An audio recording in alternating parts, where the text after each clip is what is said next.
விவசாய பெருமக்கள் அனைவருக்கும் வணக்கம். இந்த வீடியோல ரைசோபியம் அப்படிங்கிற உயிரி உரம், அதாவது ஒரு பயோ ஃபெர்டிலைசர் பத்தி பாத்துருவாங்க. இந்த ரைசோபியம் அப்படிங்கிறது நம்ம பயிர்களுக்கு 20 இருந்து ஒரு 30 கிலோ தழைச்சத்தை அழகா பிக்ஸ் பண்ணி கொடுக்கக்கூடியதா இருக்குங்க.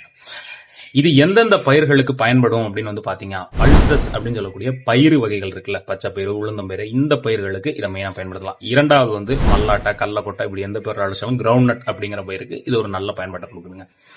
இதை நம்ம எப்படியெல்லாம் சாயல்ல அல்லது சீட்ஸ்ல அப்ளை பண்ணலாம் அப்படின்னு பாத்தீங்க அப்படின்னா, சீட் ட்ரீட்மெண்ட் அப்படின்னு ஒரு ப்ராசஸ் இருக்கு.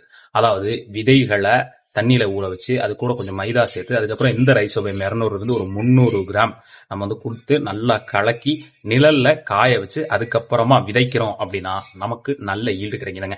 இரண்டாவது முறை சாயில் அப்ளிகேஷன். இதை ஒரு 5 கிலோ ரைசோபியம் ஸ்ட்ரைட்டா சாயில்ல அப்ளை பண்றோம். அது கூட சேர்த்து நம்ம தொழு உரம் வச்சிருந்தா தொழு உரத்தை சேர்க்கணும், இல்ல மண்புழு உரத்தை வச்சிருந்தா மண்புழு உரத்தை சேர்க்கணும். இது கூட சேர்க்கும் போது நல்ல ஈல்ட கொடுக்கறதா சொல்லியிருக்காங்க. அதே போல ரூட் டிப்பிங் அப்படின்னு சொல்றாங்க. நம்ம நடவுக்கு போற முன்னாடி, இப்ப ரைஸ் டிரான்ஸ்பிளான்டிங்கே போறோம் அப்படின்னா, நம்ம நடவுக்கு போற முன்னாடி ரைசோபியம்ல டிப் பண்ணி நம்ம நடவு செய்யறோம் அப்படின்னா நமக்கு நல்ல ஈல்டு கிடைக்குதுங்க. இது நிறைய தலைச்சத்தை நம்மளுடைய கிராப்ஸுக்கு கொடுக்கக்கூடியதா இருக்கு. அதே மாதிரி ஈகோ ஃப்ரெண்ட்லி, ஏன்னா இது ஒரு பயோ ஃபெர்டிலைசர், அதனால எந்தவித சேதங்களும் ஏற்படாது இயற்கைக்கு. சோ விவசாயிகள் எல்லாரும் இந்த ரைசோபியம் பயன்படுத்தி நல்ல ஈல்டுங்க. இந்த வீடியோ உங்களுக்கு பிடிச்சிருந்தா மறக்காம லைக் பண்ணி, ஷேர் பண்ணி, சப்ஸ்கிரைப் பண்ணுங்க. நம்மளுடைய யூடியூப் விவசாய சேனலுக்கு மறக்காம ஒரு சப்ஸ்கிரிப்ஷன் கொடுத்துருங்க.